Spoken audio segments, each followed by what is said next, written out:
I'm so happy to be here and to have these amazing entrepreneurs to get inside and pick their brains about how they build their businesses. So I'd like to start with Kim.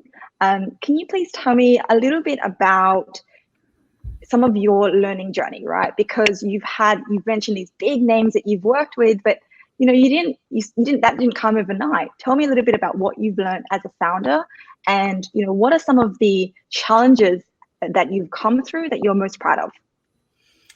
Yeah, I think, those big names definitely didn't start on day one.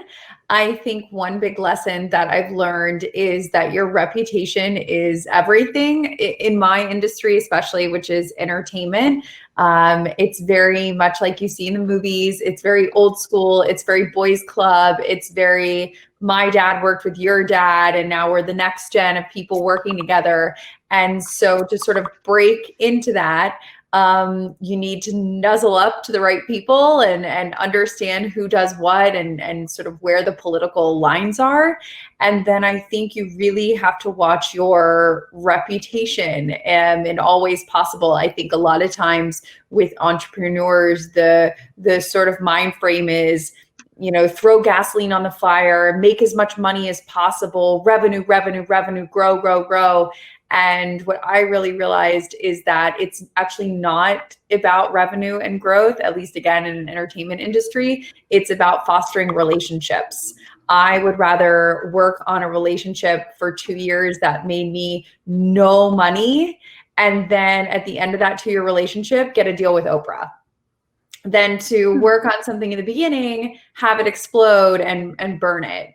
Because I think it's a long game, it's a marathon, and your reputation is everything. And we found that our biggest referrals and our biggest way of getting new clients is actually word of mouth.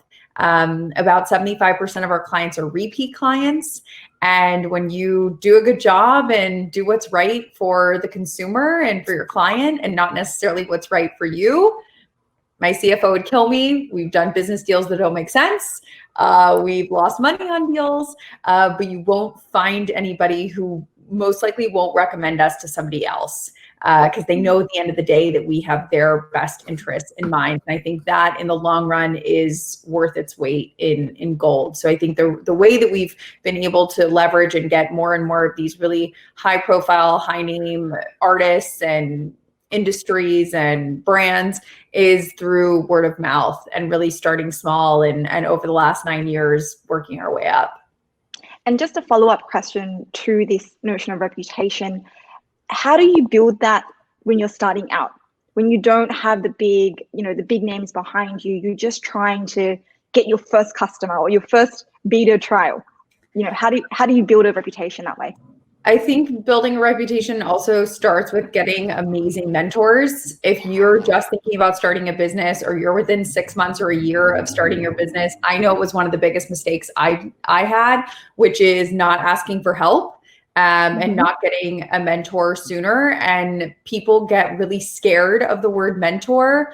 Is it like a first date? Like, do I have to take them to coffee? Like, will you be my mentor? Check yes or no. Like, it doesn't have to be uncomfortable. It can be as simple as 2 or 3 times a year grabbing coffee with someone. It can be as simple as once a month getting on a 30-minute call and bouncing ideas. And it doesn't have to be the mentor is the 65-year-old white dude, although those mentors are great too.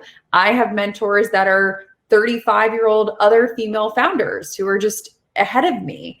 And, I think the word mentor kind of conjures this image and this formality that it really doesn't have to be. And so I think when you think about reputation, you think about those first customers and you think about first starting your business, don't reinvent the wheel. Find other people that can mentor you or can help you, or you can, I always say, copy their homework. Like, copy somebody else's homework. There's lots of people, not only in this chat right now that I can see, but there's lots of people that can help you. And so I think, again, just being that resource and reaching out and creating community is really helpful when you're first starting. Great. Yeah, no, I really agree with that idea of reputation and, starting out and looking for mentors to be able to build that track record. Sarah, look, I want to turn to you now, and you've got an amazing journey and story as well. You've you've been doing this for 9 years, and we sort of, on our initial call together, we spoke about splitting up into first 3 years, second 3 years, third 3 years. What did you learn, and could you theme each part of that journey for yourself? Mm-hmm. Well, I started my business with a bag of handmade samples on my arm. I got off at the Times Square subway station in the Garment District in Manhattan, and all I had was a Post-it note with the name of a pattern maker on it.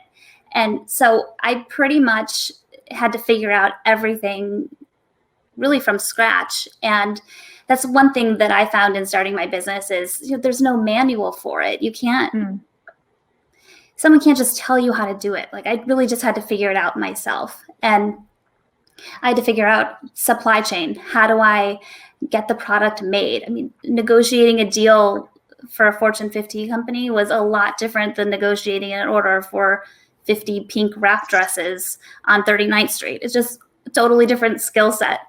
And so I pretty much started my business, I just did everything myself. And this is the phase of the business that I call the scrappiness Olympics, where you've got to do as much as possible with as little as possible. And I was doing this strange thing called trying to be profitable. I know that hasn't been very popular in business the last few years. As it should be more popular. It should. I might be making a comeback with that point of view. We'll see. So the first part of my business journey was really all about scrappiness. And at that point,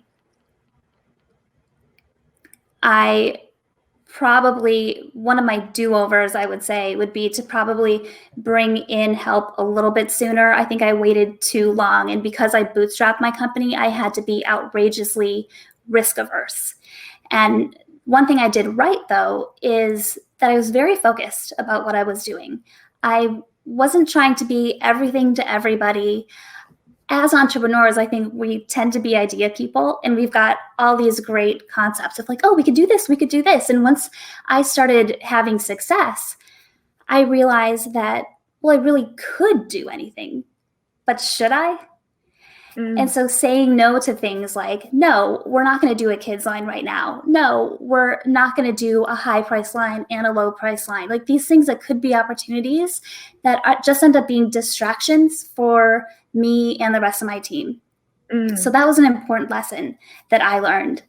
And early on, I hired for my strengths, or I hired for my weaknesses, rather.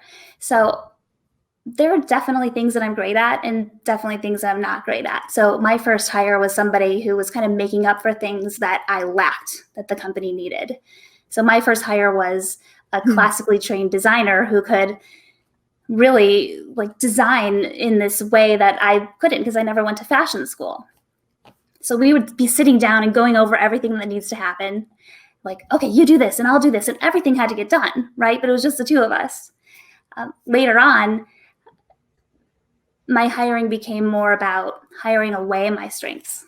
There came a point where there are things that I was really good at, like sales and operations. I'm great at operations. I hired those things away because having me hold on to those things actually would have held the company back. Yes, I love that. And that's definitely something I see on the investor side. Is there's this kind of tipping point where you become a big business, or you scale up, and that's when you realize that you can't always do what you want to do. You've got to do what you have to do and what only you can.